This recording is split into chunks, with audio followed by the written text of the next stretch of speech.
اور احاطے کے باہر نہ جائیں۔ واضح ہے کہ وزیر اعظم نریندر مودی نے بھی قوم سے کیے گئے اپنے خطاب میں تمام شہریوں سے کووڈ گائیڈ لائن پر عمل کرنے اور احتیاطی تدابیر اختیار کرنے کی اپیل کی ہے۔ سنبھل سے ڈاکٹر منور تابش کی اطلاع کے مطابق اردو کے معروف نقاد، عالمی شہرت یافتہ محقق، ممتاز شاعر اور مہاراجہ ہریش چندر کالج مراد آباد کے سابق صدر شعبہ اردو ڈاکٹر صابر حسین سنبھلی کا اچانک انتقال ہو گیا ہے۔ ان کی شخصیت پر اپنے خیالات کا اظہار کرتے ہوئے پروفیسر عارف حسن خان نے کہا کہ صابر سنبھلی نے زندگی بھر اردو زبان و ادب کی بے لوث خدمات انجام دی۔ ان کی بہت سی کتابیں منظر عام پر آ چکی ہے جن سے اہل ادب مستفید ہو رہے ہیں۔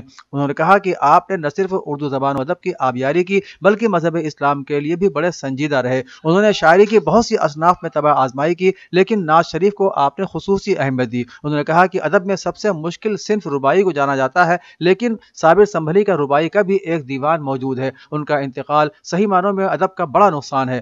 صابر سنبھلی کی تدفین بعد نماز مغرب ان کے آبائی وطن سیف خان سرائے سنبھل میں ادا کی گئی۔ مدرسہ تعلیمی بورڈ اتر پردیش کے نو منتخب چیئرمین ڈاکٹر افتخار احمد جاوید آج گولہ گنج میں واقع تنظیم المکاتب کے کیمپس میں تشریف لائے۔ مولانا سید منور حسین رضوی نے ڈاکٹر افتخار احمد جاوید کا گلدستہ پیش کر کے استقبال کیا۔ چیئرمین مدرسہ تعلیمی بورڈ اتر پردیش نے خطاب کرتے ہوئے کہا کہ میں کرسی پر بیٹھنے کے لیے چیئرمین نہیں بنا ہوں بلکہ مسلسل مدارس کا دورہ کر رہا ہوں۔ ہماری کوشش ہے کہ مدرسوں کے سلسلے میں جو غلط فہمیاں پھیلی ہیں انہیں دور کیا جائے۔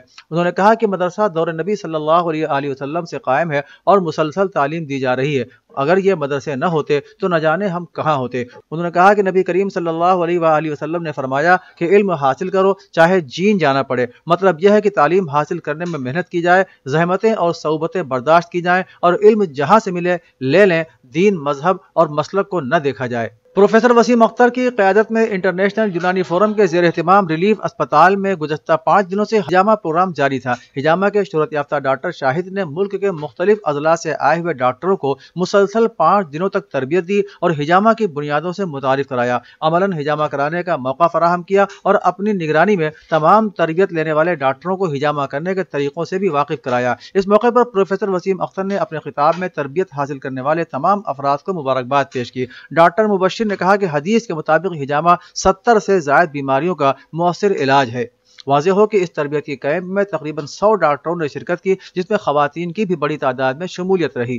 عشق نبی فاؤنڈیشن کے زیر اہتمام سینٹ روز پبلک اسکول گڑھی پیر خان ٹھاکر گنج میں نعتیہ مقابلہ پروگرام 1 جنوری بروز سنیچر 7 بجے شام منعقد ہوگا۔ پروگرام کے کنوینر محمد فرحان نعمان لکھنوی کے بموجب یہ مقابلہ ڈاکٹر منصور حسن خان کی سرپرستی اور مسعود عالم جیلانی کی صدارت میں ہوگا۔ مہمان خصوصی کی حیثیت سے مولانا عبدالباری فاروقی اور بطور مہمان اعزازی مولانا فیض صدیقی ندوی شرکت کریں گے۔ پروگرام سے پہلے اس سلسلے میں ایک میٹنگ ڈاکٹر منصور حسن خان کی صدارت میں ہوئی جس میں یہ طے ہوا کہ حکم کے فرائض ڈاکٹر اسرار الحق قریشی، شکیل گیاوی اور پروفیسر عتیق احمد فاروقی انجام دیں گے۔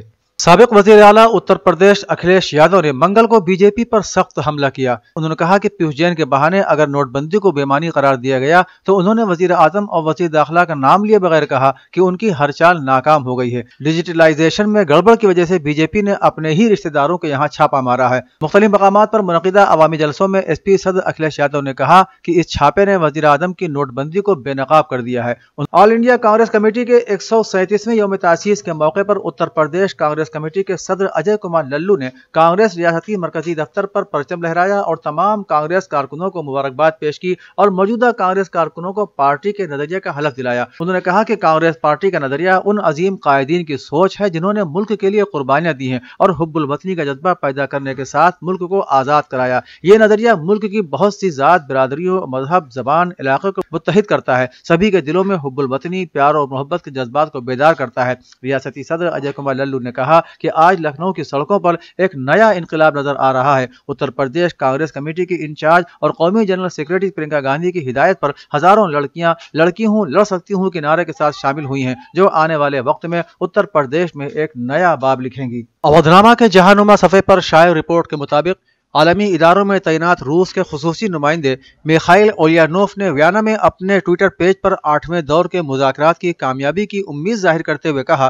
کہ ہو سکتا ہے کہ یہ مذاکرات کا آخری دور ہو۔ اس سے پہلے اسلامی جمہوریہ ایران کے مذاکراتی وفد کے سربراہ علی باقری نے روس کے اعلیٰ مذاکرات کار میخائیل اولیانوف اور چین کے اعلیٰ مذاکرات کار وانگ کوان سے ملاقات اور گفتگو کی۔ ذرائع کا کہنا ہے کہ اکثر مذاکرات کار کسی حتمی معاہدے تک پہنچنے کے لیے مذاکراتی عمل کو تیز کرنے کی کوشش کوشش کر رہے ہیں۔ اس تناظر میں یہ امکان ہے کہ مذاکرات کا یہ دور گزشتہ دور کے مقابلے میں طویل ہو جائے۔ امریکہ اور روس کے درمیان جوہری ہتھیاروں کے کنٹرول اور یوکرین سمیت دیگر سیکورٹی معاملات پر مذاکرات جنوری میں طے پا گئے ہیں۔ وائٹ ہاؤس میں نیشنل سیکورٹی کونسل کے ترجمان نے ذرائع ابلاغ کو بتایا کہ دونوں ممالک کے ڈیلیگیشن 10 جنوری کو ملیں گے، جس کے بعد 12 جنوری کو روس اور نینو اتحاد، جبکہ 13 جنوری کو امریکہ، روس اور یورپی ممالک کے ڈیلیگیشن کے مابین بات چیت ہوگی۔ ترجمان کا مزید کہنا تھا کہ جب ہم مذاکرات کی میز پر بیٹھیں گے تو روس بھی اپنے تحفظات رکھے گا اور ہم بھی روس کی سرگرمیوں کے حوالے سے اپنے خدشات کا اظہار کریں گے۔ ان کا کہنا تھا کہ کچھ معاملات پر پیش رفت ہو سکتی ہے،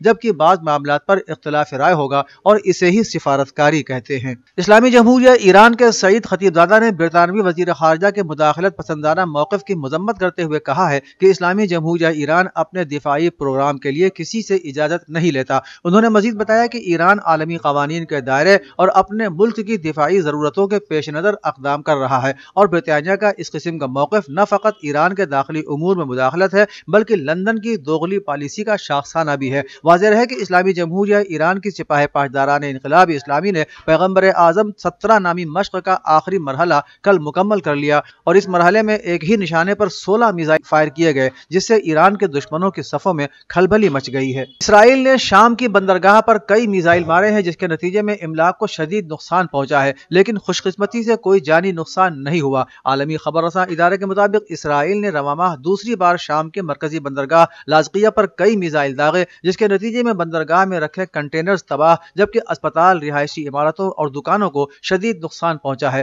حملے کے وقت رہائشی عمارتوں میں شہری اور اسپتال میں مریض موجود تھے، لیکن خوش قسمتی سے کوئی جانی نقصان نہیں ہوا۔ چند افراد کے معمولی زخمی ہونے کی اطلاع ہے، جنہیں طبی امداد کے بعد گھر جانے کی اجازت دے دی گئی ہے۔ کورونا وائرس کے نئے ویرینٹ اومیکرون کا پھیلاؤ وسیع تر ہوتا جا رہا ہے۔ امریکہ اور برطانیہ سمیت کئی ممالک میں کورونا کے معاملوں میں اضافہ درج کیا جا رہا ہے، لہذا حکومتیں سخت پابندیاں عائد کرنے پر مجبور ہیں۔ یورپ اور ریاستہائے متحدہ امریکہ کی کئی ریاستوں میں کورونا کے معاملے ریکارڈ سطح پر پہنچنے کے بعد پروازوں کو منسوخ کیا گیا ہے۔ یہ پروازیں ایسے وقت منسوخ ہوئی ہیں جبکہ کرسمس کے موقع پر دنیا بھر کے سیاح سفر پر نکلتے ہیں۔ پروازیں منسوخ ہونے سے مسافر بہت پریشان نظر آ رہے ہیں۔ اب تک تقریباً 11,500 پروازوں کو منسوخ کیا جا چکا ہے، جبکہ ہزاروں پروازوں کو منزل تک پہنچنے میں تاخیر ہوئی۔ اطلاع کے مطابق امریکہ میں کورونا کے معاملے جنوری میں ریکارڈ بلندی تک پہنچنے کا خدشہ ہے۔ اودھ نامہ میں شائع مضامین کو مکمل طور پر پڑھنے کے لیے اودھ نامہ کی ویب سائٹ www.avodhnama.com پر وزٹ کریں اور ای پیپر پر کلک کریں۔